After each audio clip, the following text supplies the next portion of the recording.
बड़े प्रोजेक्ट पर कैसे कार्य करें, आज का ये विषय। हम जो कार्य कर रहे हैं उसमें उसको एक प्रोजेक्ट बनाकर, यानी कुछ बड़ी प्लानिंग लेकर, ऐसा भी कह सकते हैं।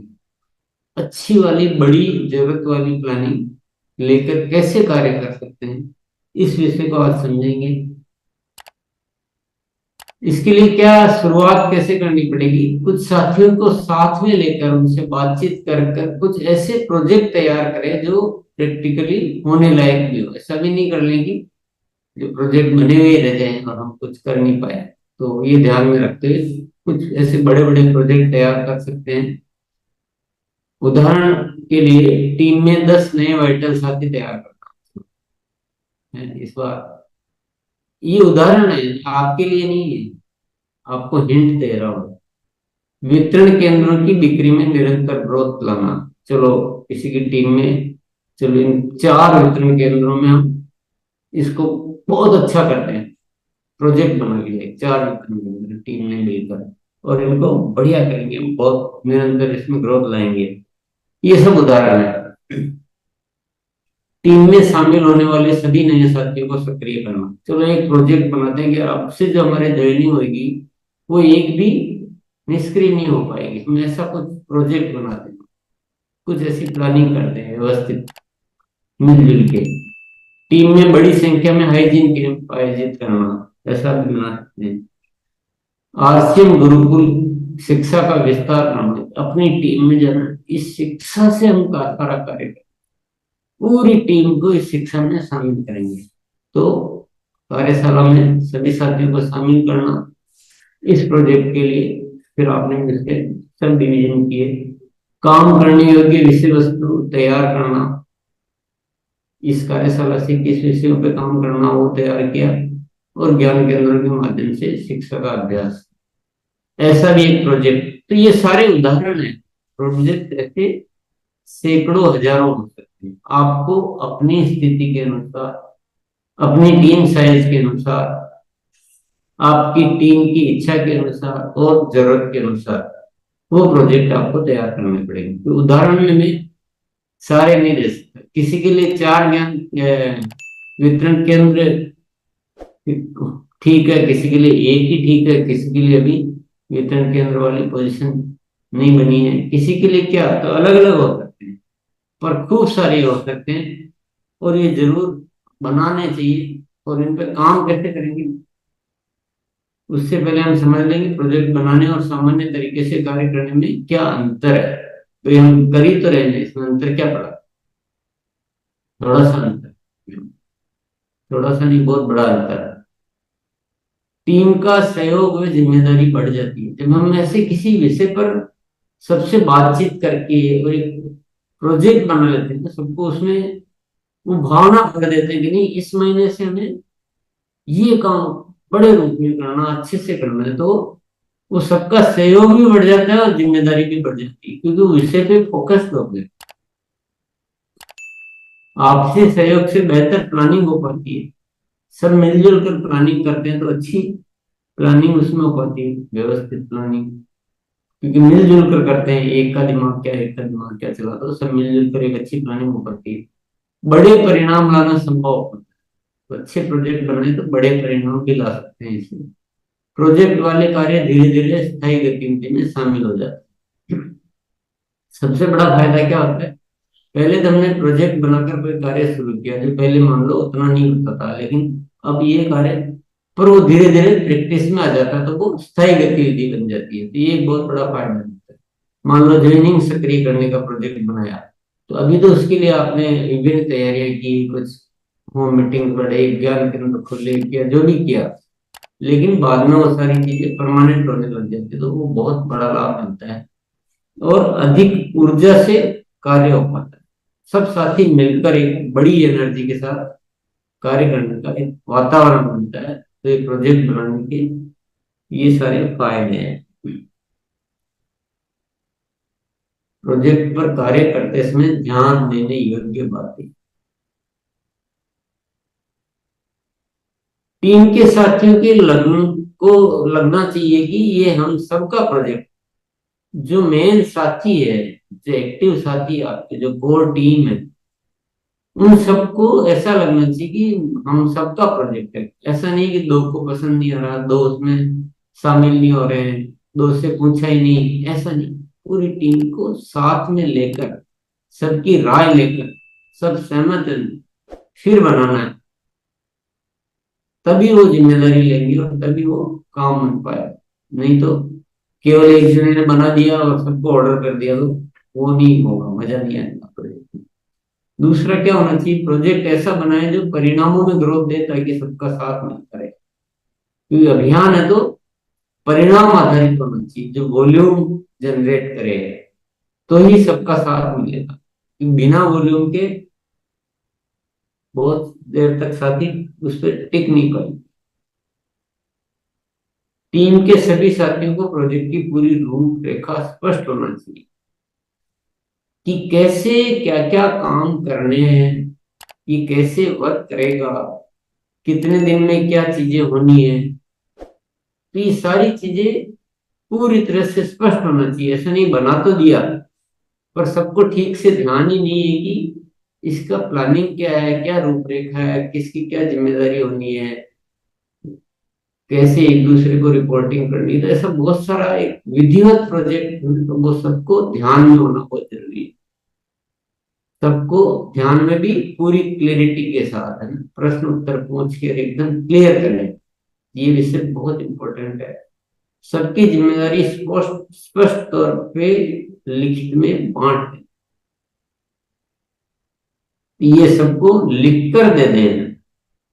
ऐसा नहीं कि मेरे को तो ये काम नहीं बताया था, ये तो आप सबको बाकायदा लिखित में दे दे। कभी कभी मौखिक में क्या होता है, वो कंफ्यूजन हो जाता है, भूल जाती है या कंफ्यूजन हो जाता है। वो समझता है कि ये उसके लिए है, ये समझता है कि उसके लिए है। तो ये कंफ्यूजन नहीं रहे इसके लिए लिखित में भी कौन कौन साथी क्या क्या जिम्मेदारी लेगा, और जितने साथी चाहिए उससे दो गुना तैयार करें।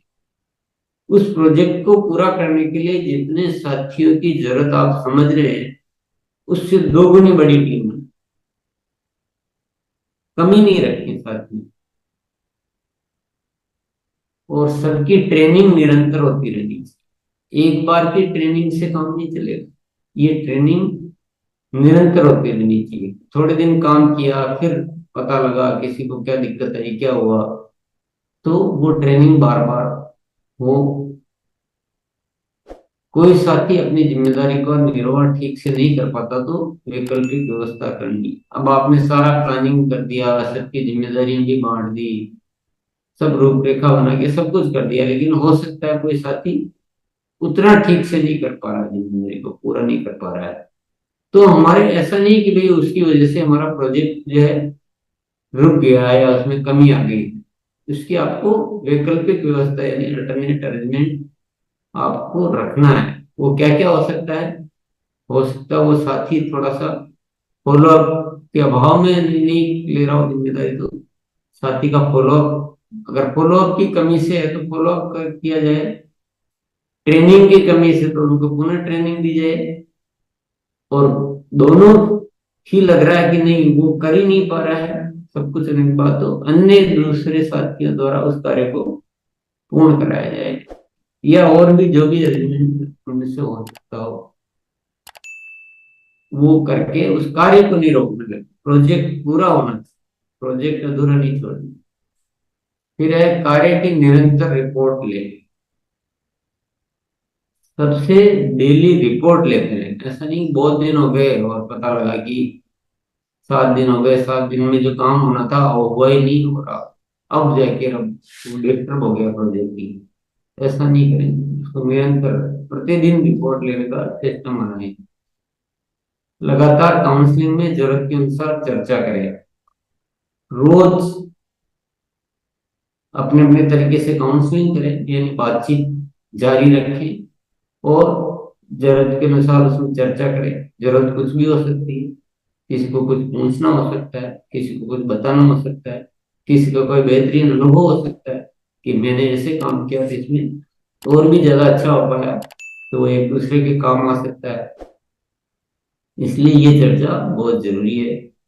और नेक्स्ट है लगातार प्रेरणा उत्साहवर्धन तारीफ करना जारी रहना चाहिए। एनर्जी मीटर थोड़ा सा बढ़ा रहे हैं। तो सब साथियों को जोश बना के रखना, उनकी काम की तारीफ करना, वार्तालाप जारी रखना, अच्छे आइडिया शेयर करना, ये सब कुछ जो है चालू रहना चाहिए। तो प्रोजेक्ट बड़े से बड़े पूरे किए जा सकते हैं, बशर्ते कि हम इन सब चीजों का अच्छी तरह से ध्यान रखें। और नेक्स्ट है, तैयारी व प्लानिंग से जल्दी संतुष्ट नहीं होने, बेहतर से बेहतर करते जाएं। उस प्रोजेक्ट के लिए जो भी आप तैयारी करेंगे, ऐसा नहीं मानने कि मैंने बहुत बढ़िया तैयारी कर ली या हमने बहुत बढ़िया तैयारी की। आप कितनी भी बढ़िया कर ली हो, आपको हमेशा के लिए कुछ और थोड़ा इसमें अच्छा सोचना है और अच्छा कुछ न कुछ इसमें ऐड करते जाना। प्लानिंग से, इसी तरह से प्लानिंग से भी संतुष्ट नहीं होना है और बेहतर से बेहतर करते जाएं। नेक्स्ट है, हर तैयारी में व हर प्लानिंग में अतिरिक्त को अवश्य शामिल करें। अतिरिक्त का ज्यादा तो हम समझ ही चुके हैं। अतिरिक्त तैयारी, अतिरिक्त प्लानिंग जितना चाहिए उससे बहुत अतिरिक्त अतिरिक्त करें बिल्कुल। और नेक्स्ट है, फॉलो अप में भी अतिरिक्त करेंगे करवाएं। किसी भी प्रोजेक्ट में फॉलो अप तो यूज होगा ही होगा, फॉलो अप के बिना तो कोई भी प्रोजेक्ट पूरा हो ही नहीं सकता है। तो जितना फॉलो अप चाहिए उससे अतिरिक्त फॉलो अप, प्रभावशाली फॉलो अप, लगातार फॉलो अप। तो वो जो फॉलो अप के जो सिद्धांत है, उन सिद्धांतों को पूरी तरह से पालन करें। तो अतिरिक्त वाला और फॉलो अप का सिद्धांत हमें जरूर पालन करना है। जो मेन साथी है, जो सबसे सीनियर साथी,